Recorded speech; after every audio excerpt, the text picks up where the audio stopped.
5 foras da lei cercaram a carroça. O eixo estalou e, com ele, os últimos vestígios de segurança que Arlen Wyatt carregava naqueles meses sobre rodas. O sol mergulhava atrás das serras arroxeadas, alongando as sombras sobre a poeira que a roda quebrada levantava. Havia um silêncio cortante entre os latidos esparsos dos corvos e o ranger do madeirame, um silêncio que em pouco tempo seria preenchido por risadas cruas e passos pesados. Ela estava sozinha e por isso mesmo sentia cada som amplificado, o farfalhar de uma capa, o chute de um cavalo ao longe, o bater nervoso do próprio coração. A carroça era modesta, coberta com lona remendada, e carregava apenas o pouco que restava do rancho da família, ferramentas do pai, uma caixa com papéis, uma pequena arca de madeira, onde Arlen guardava, entre panos, um medalhão comum da mãe.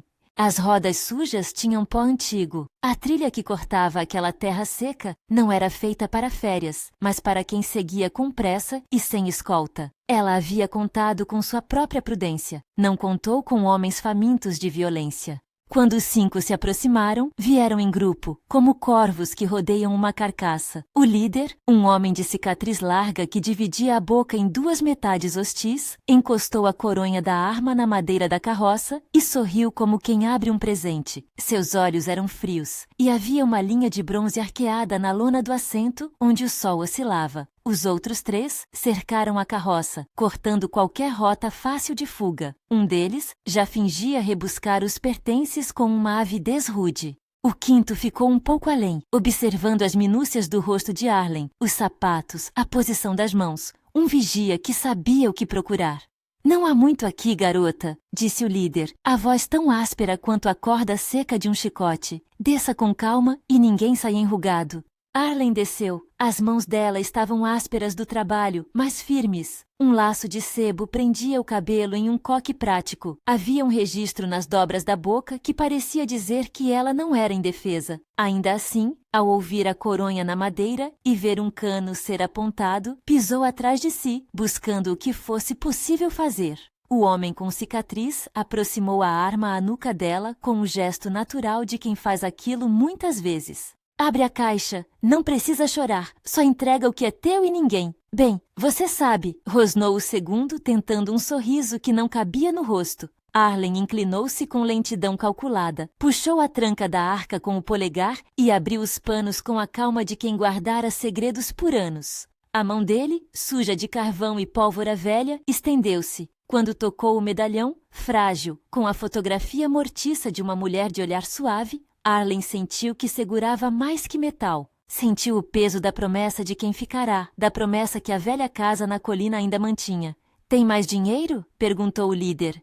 Pergunto porque tem preço pro que eu passo à tarde. Não, riu, com um som que se queria desafiante e saiu raso. Não tenho. Trago papéis do rancho, o resto é memórias. O riso cresceu em torno dela como uma matilha. Um dos homens deu-lhe um empurrão leve, para que se movesse para a sombra da carroça, para que não visse o próprio rosto dos bandidos refletido no vidro do medalhão, o castigo de ver sua própria coragem reduzida a objeto. E então, no instante que tudo parecia se calar na escala do inevitável, surgiu no horizonte uma silhueta, um cavalo alto, um chapéu alçado e um homem que se sentava como se o mundo ainda devesse algum respeito àqueles que vieram primeiro. Rook Calderon vinha devagar, a crina do cavalo riscando o ar dourado do entardecer. Não era apenas um vaqueiro. O brilho da estrela de metal brotava no peito por baixo da jaqueta de couro, mas o calcanhar que descansava na estribaria e a forma com que ajeitava a sela contavam outra história. Havia passado anos no corpo do campo.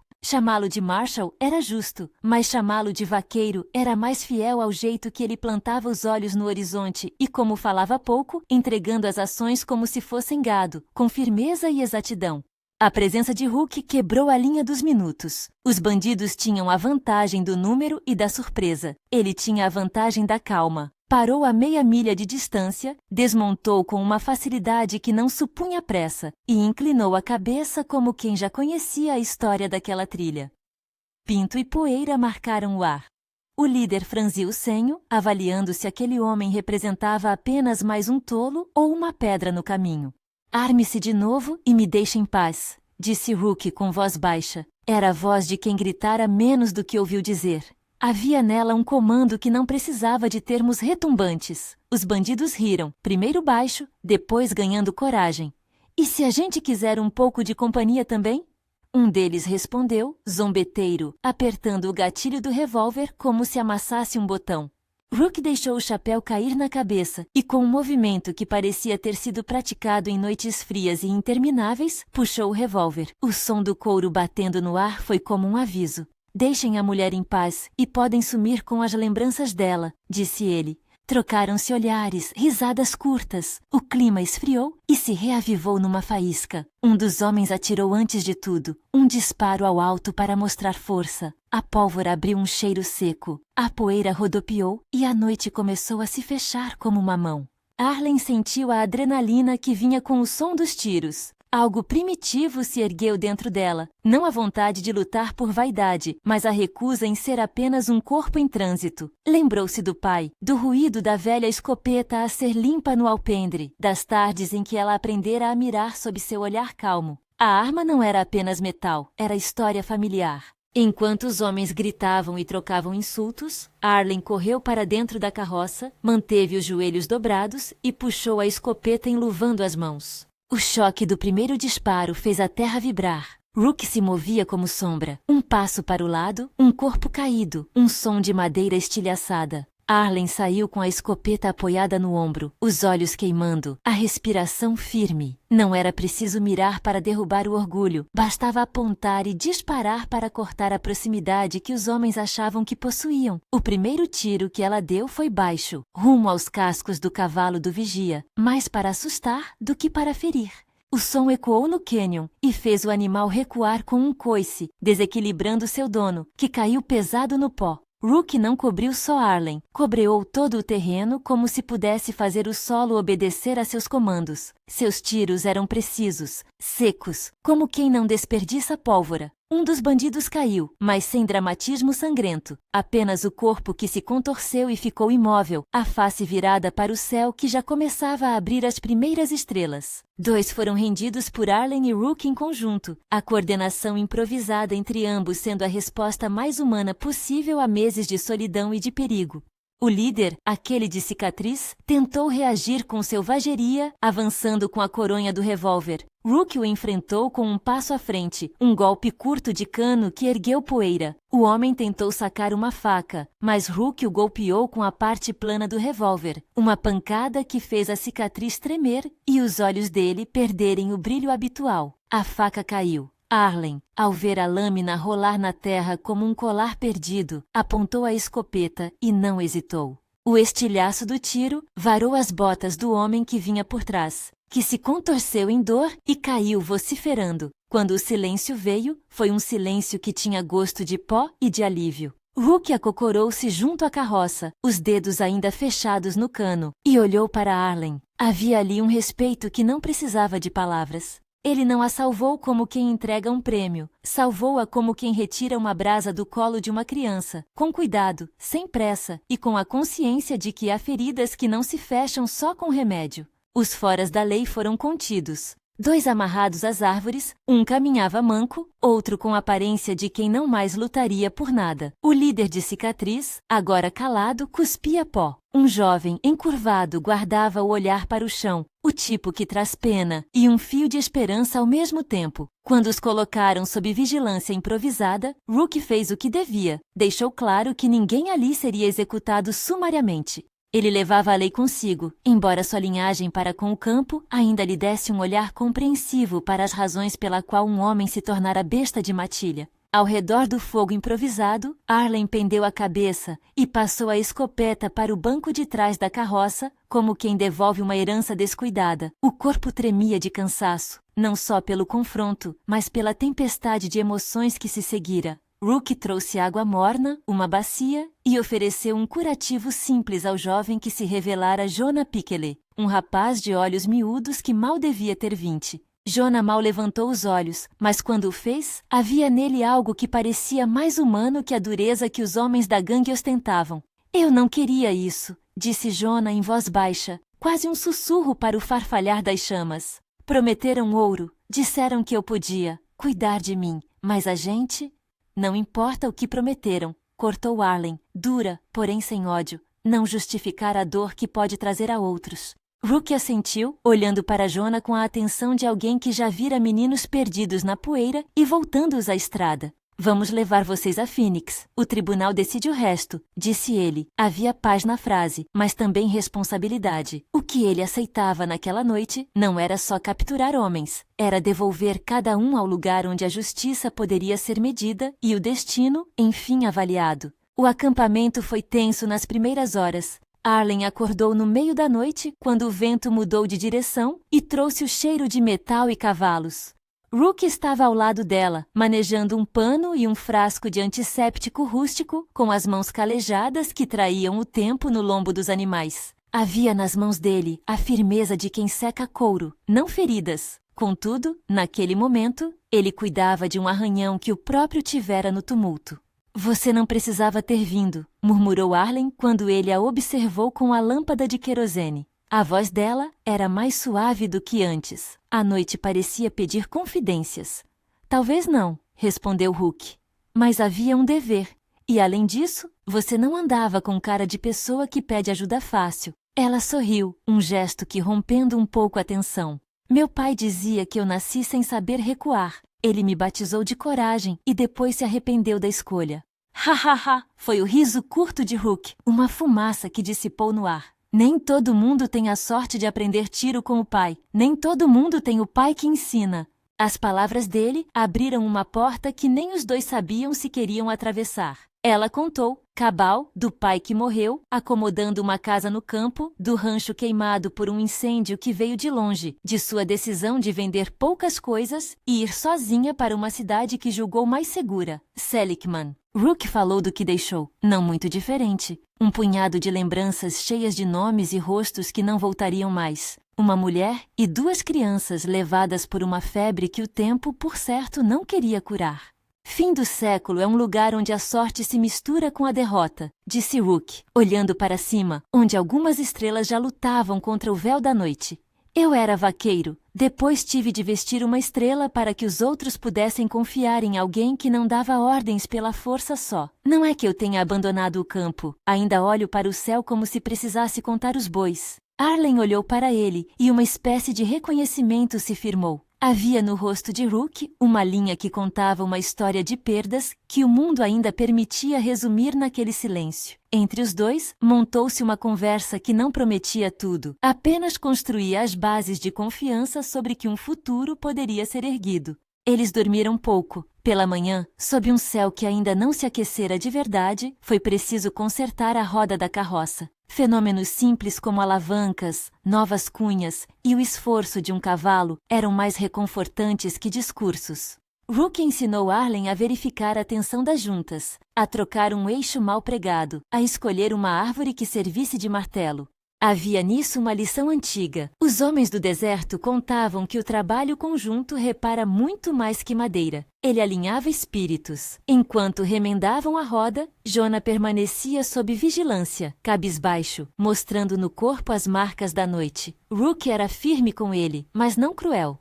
Se você quer tornar a sua história diferente, começa falando a verdade, disse o Marshal. A mentira é uma porta que fecha qualquer chance de vida fora do crime. Jonah, mordendo o lábio, contou fragmentos. Havia um homem, Barik Knoll, que comandava com a autoridade de um capitão de navio e promessas de fortuna. Havia passagens por cidades menores, pequenas pilhagens, carros das diligências e, acima de tudo, um jeito de fazer oprimir com medo. Eu nunca quis machucar a mulher. Só fiz o que mandaram, disse ele, e por um momento, os olhos do rapaz tiveram algo como arrependimento verdadeiro. Arlen olhou para Jonah e viu nele muito do que poderia ter sido se escolha e circunstância tivessem trocado de mãos. A sua decisão de não transformar o arrependimento em indulgência não era ausência de compaixão, era o reconhecimento de que o mundo precisava de contas a pagar.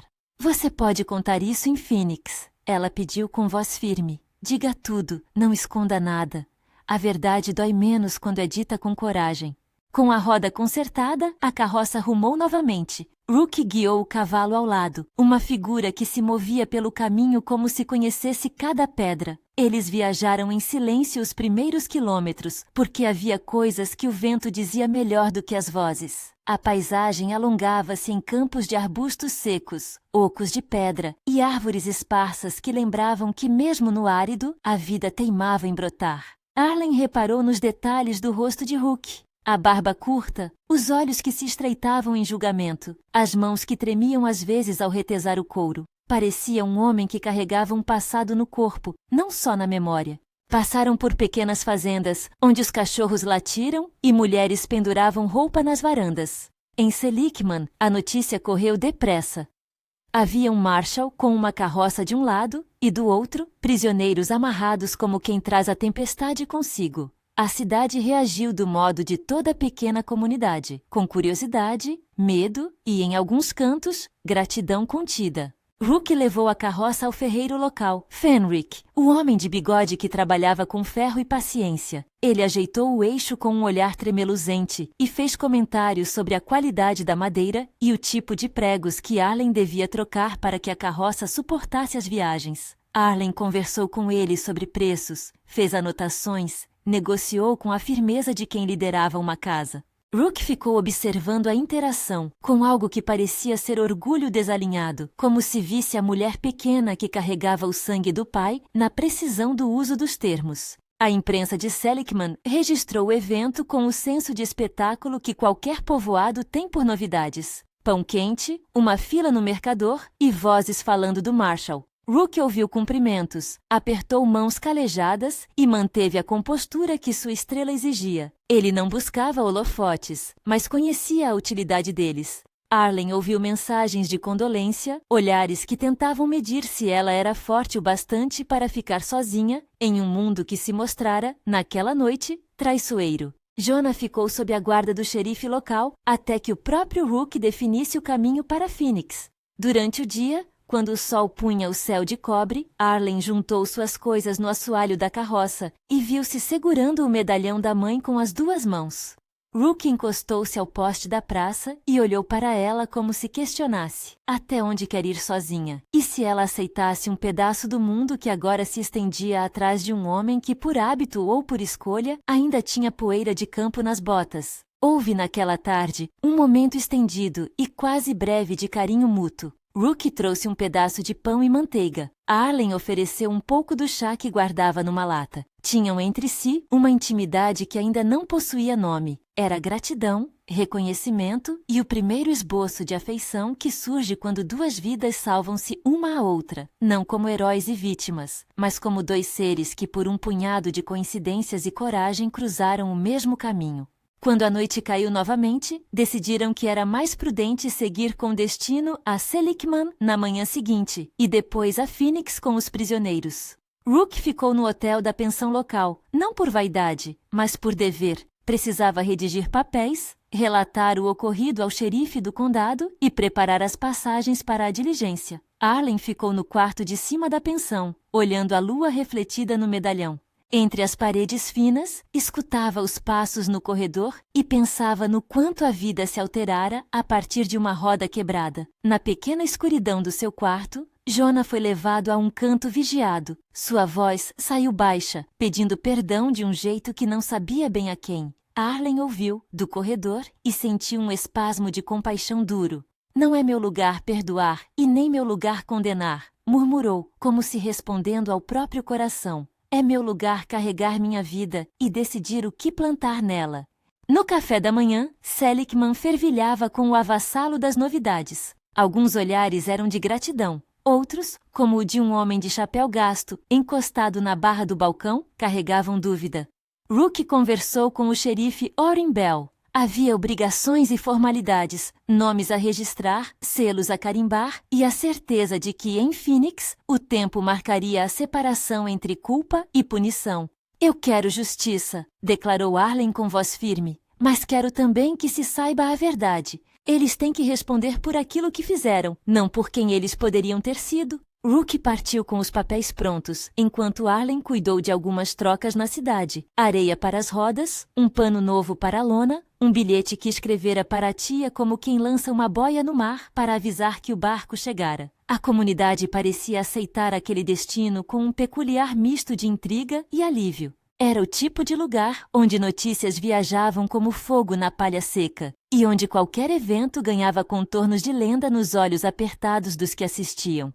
Quando a carroça finalmente entrou no caminho que levava para o leste, Rook montou ao lado e observou o rastro deixado na poeira fatiada pelo vento. A estrada para Phoenix era longa ainda, e entre eles pairava a sensação de que algo se movia além do que se podia ver. Havia ordens a cumprir, julgamentos a enfrentar, e, acima de tudo, uma vida que começava a se desdobrar a partir de pedaços arrancados pela violência e depois recolhidos pelas mãos firmes da justiça. Eles seguiam. Arlen sentia o peso da moeda bem contada no bolso e o peso do medalhão sobre o peito como dois contrapesos de sua nova existência. Rook, por sua vez, mantinha-se atento às trilhas e aos suspiros do mato. Havia no caminho perguntas que nenhum dos dois acreditava serem fáceis. Haveria mais homens do bando para cobrar vingança? Haveria uma recepção em Phoenix que favorecesse a lei? A cidade que servia de palco para o tribunal era também a cidade de interesses. E interesses se movem por fios que não se veem. Quando o vale alargou e a planície se abriu, os olhos de Rook avistaram marcas novas no chão, pegadas recentes, não muito longe da trilha, que descreviam uma movimentação rápida de cavalos. Ele parou o cavalo e, com um gesto, chamou Arlen para observar. As marcas eram poucas, mas suficientes para dizer que talvez nem todos os homens daquela noite tivessem aceitado ser amarrados à toa. Pode ser só gente passando, disse Arlen, tentando afastar o desconforto que nasceu no estômago. Ou pode ser que Barrick tenha homens espiando pelo caminho. Não dá para saber. Rook observou mais um segundo, o rosto como uma máscara de areia, e então tocou de leve a manga dela. Vamos a Phoenix. Levaremos os que capturamos e faremos o que é justo. Se houver mais deles, a lei saberá lidar, e eu estarei por perto. Ela assentiu, não por certeza de que ele poderia, mas por aceitação. Preferia andar ao lado de alguém que falava com a dura verdade do que se agarrar a promessas vazias. Eles continuaram a marcha, com a poeira envolvendo-os como um manto de proteção e ameaça ao mesmo tempo. Ao longe, uma figura solitária surgiu sobre um morro, um cavaleiro que observava a rota. Pareceu apenas um fazendeiro ou um comerciante que fora a caminho, mas havia um detalhe que se destacou à vista experiente de Rook: a postura do homem, a forma como segurava a rédea e o jeito com que os ombros se alinhavam, como que prontos para o que viesse. Rook inclinou a cabeça, avaliando a possibilidade. Naquele mundo, qualquer olhar podia significar cumplicidade ou aviso. Nada era neutro. Eles se aproximaram do homem sem pressa aparente. Assim que estavam a uma distância, onde pedras podiam ser contadas, o homem desceu do cavalo e retirou o chapéu. Havia nas rugas do rosto traços de alguém que vivera muito e guardara segredos. Seu olhar percorreu a carroça, os bandidos amarrados, o medalhão no peito de Arlen e pousou, por fim, em Rook. Rook Calderon. A voz veio grossa, mas temperada com reconhecimento. Sou eu, respondeu Rook atento. Quem pergunta? O nome é Luke Fenner. Vim de Prescott. Ouvi de um grupo de foras da lei que andava soltando medo pelas estradas do sul. Falaram de um homem com cicatriz e de outros 4. Achei que era besteira, mas vi fumaça na trilha. E então, os trilhos recentes me trouxeram até aqui. Rook avaliou o homem pela expressão. Não havia malícia clara. Havia, ao contrário, a vela de alguém que trazia notícias. Contudo, o modo de Fenner em mencionar Prescott fez com que um aperto nas costas de Rook se repetisse. Não pelo nome da cidade, mas pelo peso de que a história, talvez, ainda não tivesse terminado. Fenner, você vem para prestar testemunho ou para provocar confusão? Perguntou Rook, não sem delicadeza. A lei precisava de mais olhos e a comunidade de mais justiça. Mas Rook sabia que informações mal colocadas podiam inflamar ranços antigos. Vim avisar, disse Fenner. Barrick Kunnol não age sozinho. Ele tem homens que se esparramam como rato por cidade pequena. Se os levarem a Phoenix, podem muito bem enviar recados para os remanescentes. É prudente estar em guarda. A estrada, então, pareceu estreitar-se outra vez. O sol já estava alto, e o destino parecia ao mesmo tempo mais próximo e mais cheio de sombras. Arlen olhou para Rook e percebeu que o gesto dele era mais do que profissional. Havia preocupação sincera.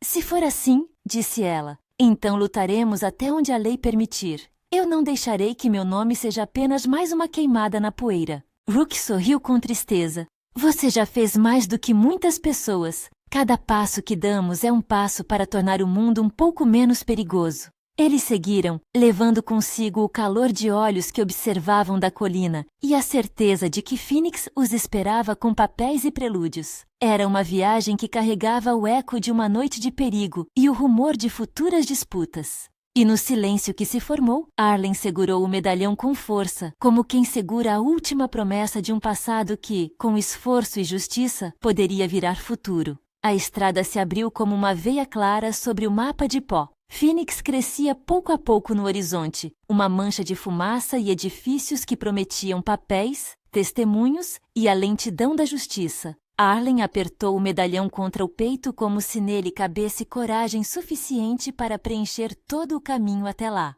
Rook guiava o cavalo com gestos contidos, olhos no rastro, mente trabalhando nos detalhes que um caso exigia, testemunhas, ordens, a possibilidade de retaliação.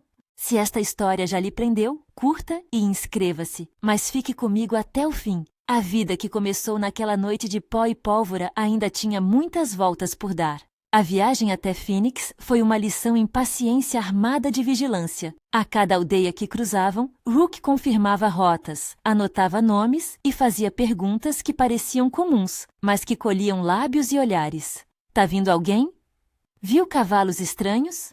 Em algumas paradas, um fazendeiro oferecia um pedaço de carne. Em outras, fechavam portas como se a presença de foras da lei ainda pudesse se espalhar pelo vento. Apesar de tudo, a maior carga não era a poeira nos arreios, e sim o peso do que precisava ser dito no tribunal. Arlen passou a maior parte do tempo escrevendo cartas para a tia Eta, sentindo as palavras como pregos firmando uma casa. As frases tinham cuidado e firmeza. Havia informações sobre a captura, nomes, a confirmação de que ela viajaria a Phoenix para depor. Ela ensaiava mentalmente os fatos noturnos, recordando tiros e o rosto do líder de cicatriz.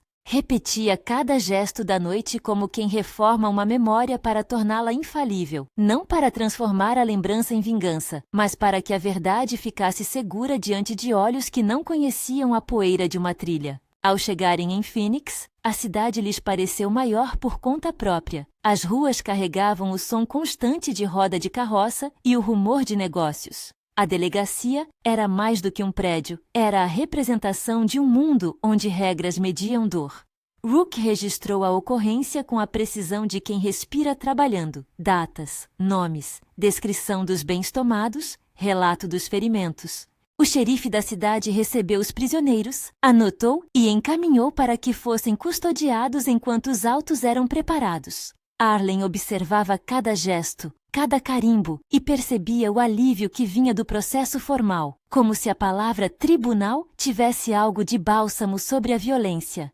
No dia da audiência preliminar, o salão estava repleto de gente, fazendeiros vindos de fora para testemunhar, curiosos que nunca perderiam notícia, e homens com rostos fechados que pareciam medir a temperatura do julgamento. Rook apresentou os fatos com clareza, retraçando o que vira e o que fazia ante a prisão dos bandidos. Arlen sentou-se numa cadeira de madeira, o medalhão amarrado ao pescoço por uma fita de pano, e sentiu as paredes do tribunal como se fossem casulos de juízo. Quando chamaram seu nome para depor, a sala ficou mais silenciosa do que o habitual. Suas palavras romperam o ar e ficaram assentadas no salão. Ela contou, com a mesma calma com que abrira a arca naquela noite, o que a fizera parar, como a roda quebrada forçara o encontro, e como os homens tinham agido. Não foi espetáculo, não foi lágrima vazia, foi verdade, contada com o peso de uma vida que não queria ser usada como caricatura de coragem.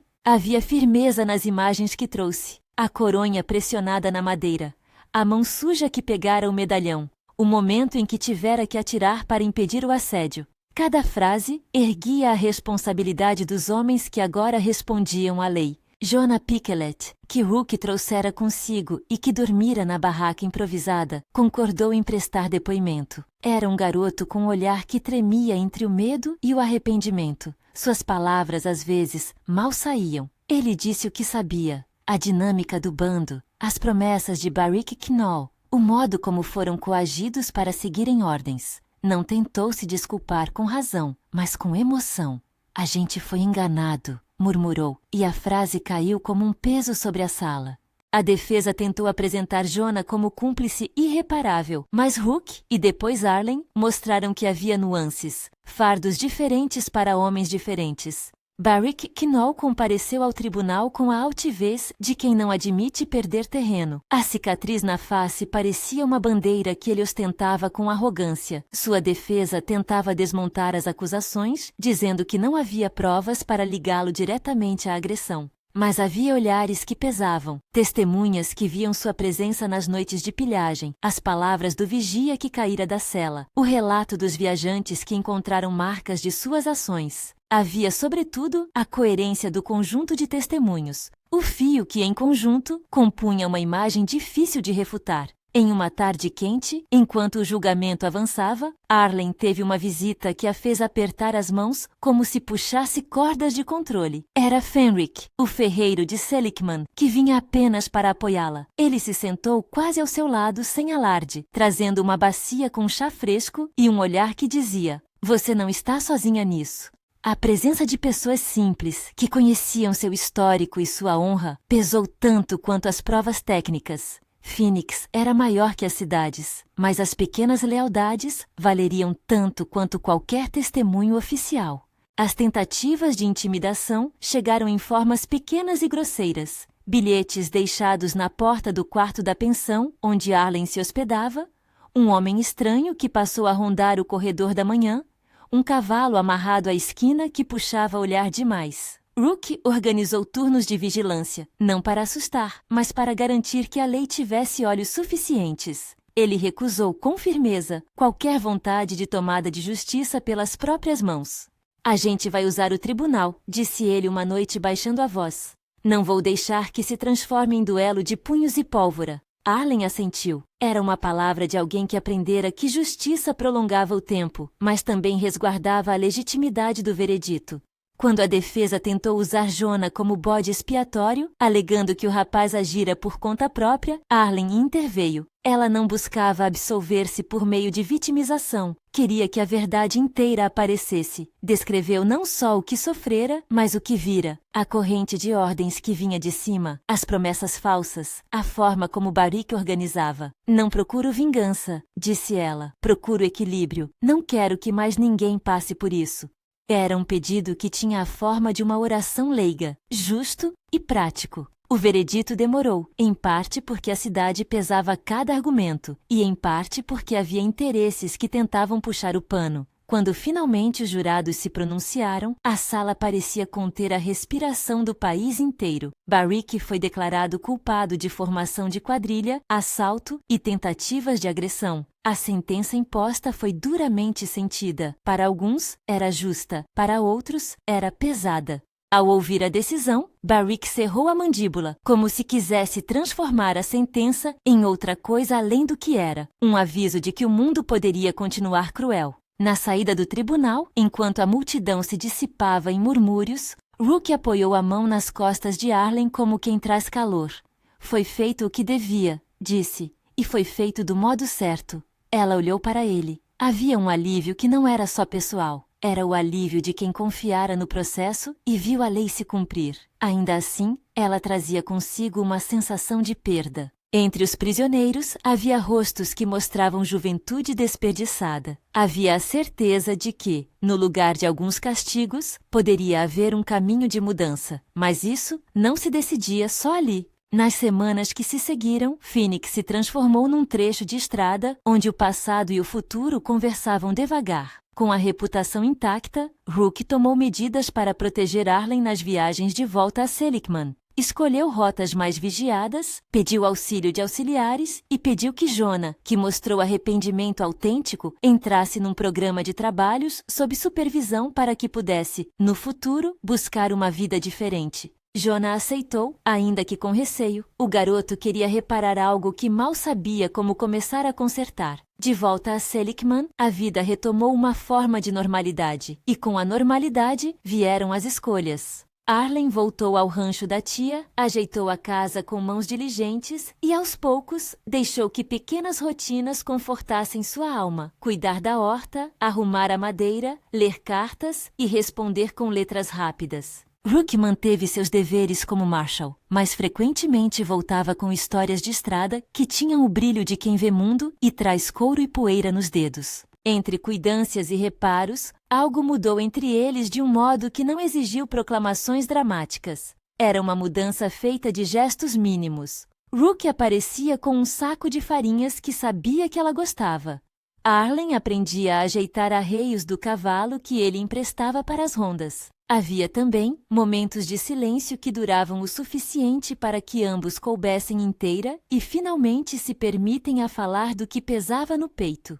Rook confessou que, mais que a estrela no peito, sentia um dever interno por cuidar daqueles que não tinham com quem contar. Arlen contou que, quando criança, imaginara não mais do que uma cerca e alguns filhos brincando no terreiro. A vida, no entanto, lhe dera trilhas que fugiam da planície dos sonhos. O cortejo aconteceu com a delicadeza de quem constrói um caminho em passos. Não houve pressa. Rook consultou parentes, falou com a tia Eta e até enviou cartas formais pedindo permissão. Um gesto que, para o homem que crescera no campo, dizia muito sobre o desejo de completar, não só reivindicar. Arlen, por seu turno, mediu o próprio coração e decidiu que poderia abrir um espaço para uma vida compartilhada. Havia razões práticas. Um parceiro com senso firme de justiça ajudaria a manter segura a casa. Havia razões íntimas. O homem sobre o cavalo tinha olhos que sabiam cuidar. No dia em que pediu sua mão, Rook optou por um gesto que era ao mesmo tempo simples e profundamente simbólico. Convidou Arlen para um jantar numa clareira próxima ao celeiro, onde, na primeira noite, Rook ajudara a trocar o eixo da carroça. Sobre uma mesa rústica colocaram pão e queijo, uma garrafa de vinho e algumas velas. Quando a noite caiu e as estrelas pareceram formar mapas sobre as cabeças, Rook se levantou e, com a calma que sempre encontra no centro da tempestade, falou daquilo que pretendia construir. Não fez discursos longos. Disse que queria dividir o resto das estradas com ela, que não imaginava abandonar a estrela, mas que desejava, acima de tudo, que ela tivesse um lar seguro. Arlen sorriu com o tipo de sorriso que nasce quando se reconhece um caminho possível. Aceitou, não por medo ou por dívida, mas por querer. O casamento foi simples e celebrado na igreja de Seligman. A pequena comunidade compareceu com alegria contida. Havia vizinhos curiosos, crianças correndo pelas portas e a tia Eta com os olhos úmidos. Rook vestiu o melhor casaco que possuía. Arlen usou um vestido de linho que a tia ajeitara com mãos experientes. A cerimônia foi curta, mas cheia de sentido. Promessas de cuidar, de respeito mútuo e de parceria. Não foi um conto de fadas. Foi uma construção prática de duas pessoas decidindo partir juntas na estrada da vida. Depois do casamento, veio a mudança para um pedaço de terra que Rook comprara sob ideia de transformá-lo no rancho que ambos queriam. A propriedade ficava a algumas milhas de Seligman, com uma casa de paredes grossas, um alpendre largo e um celeiro que precisava de trabalho. Eles ergueram cercas, plantaram sementes e, com tempo e suor, transformaram o terreno em um lugar que oferecia sustento.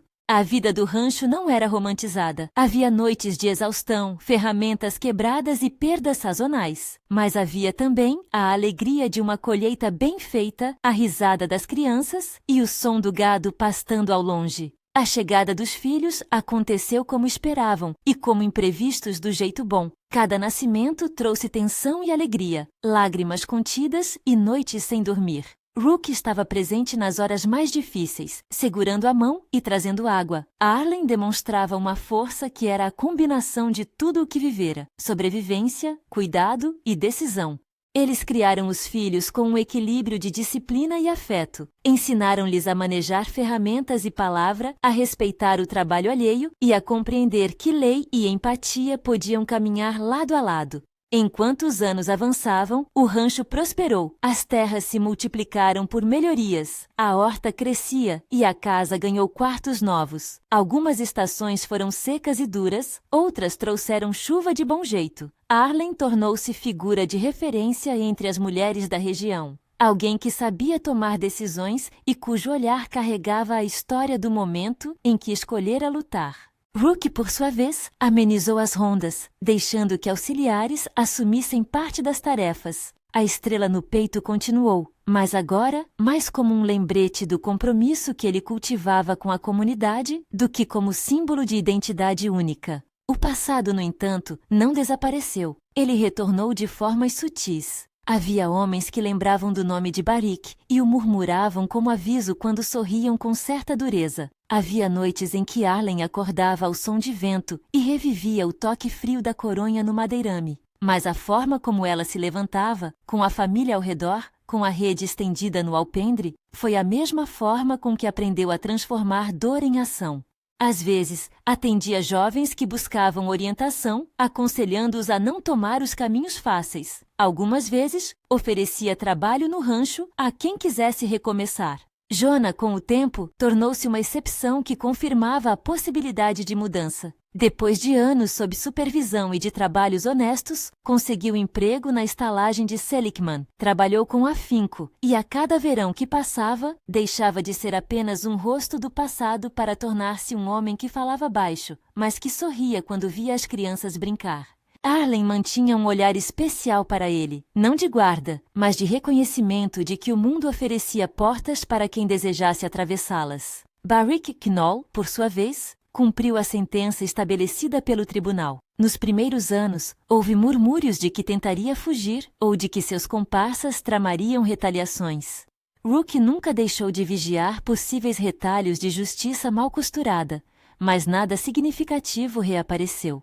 A justiça, naquele caso, funcionou como uma estação que mediava responsabilidade e punição. Nem vingança pública, nem impunidade. Era um ponto de fechamento que permitia que outros abrissem novas páginas. Com as estações, as celebrações multiplicaram-se. Batizados, uma colheita farta, a inauguração de um novo celeiro. Seligman já não era apenas a pequena cidade que falara do Marshall. Era o lugar onde uma comunidade entendia que, às vezes, a providência vinha disfarçada de homem com poeira nas botas e de mulher com medalhão no peito. A história de Arlen e Rook entrou no repertório do povoado. Contavam, em conversas nos alpendres, de como uma roda quebrada mudara destinos. Mas era contada sem ostentação, como quem narra um fato que gerou outros fatos e, no entanto, não exime ninguém da própria parte na construção da vida. Os anos suavizaram os contornos de dor e acentuaram os laços de afeto. As crianças cresceram e o rancho passou a ter a energia de um lugar que fazia sentido não apenas para sustento, mas para formação de caráter. Havia momentos de briga entre irmãos, tardes de aprendizagem com Rook, mostrando como domar um potro, risos de Arlen ensinando as filhas a costurar e a contar as histórias da família.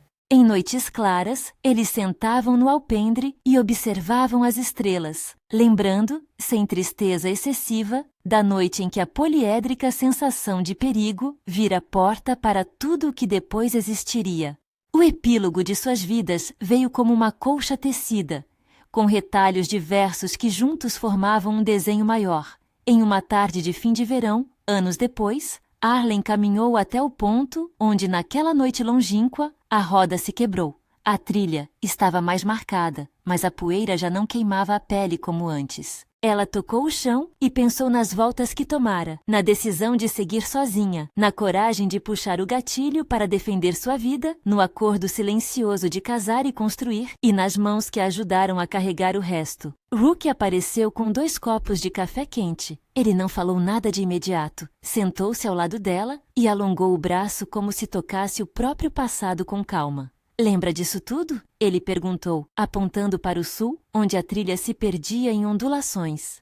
"Eu lembro cada som", respondeu Arlen, "e sei que cada lembrança tem a marca do que fomos obrigados a aprender. Mas também sei que cada lembrança tem o perfume do que escolhemos cultivar depois." Os filhos corriam à distância, com a liberdade de quem cresceu em quintal que os ensinou a manejar o mundo. Havia netos depois, confundindo ainda mais os laços. O rancho prosperava, a casa estava cheia de águas e de risos, e de histórias que se multiplicavam ao redor da mesa. Na calada de uma noite, quando a fumaça do fogão se misturava com as estrelas, Arlen sentou-se à beira da cama e tirou o medalhão do pescoço. Ainda presente, ainda pequeno, guardava o rosto da mãe que fizera de Arlen aquilo que ela era. Agora, porém, o medalhão parecia parte de algo maior. Um lembrete de que a vida segue, não por milagre, mas por escolhas repetidas com coragem e cuidado.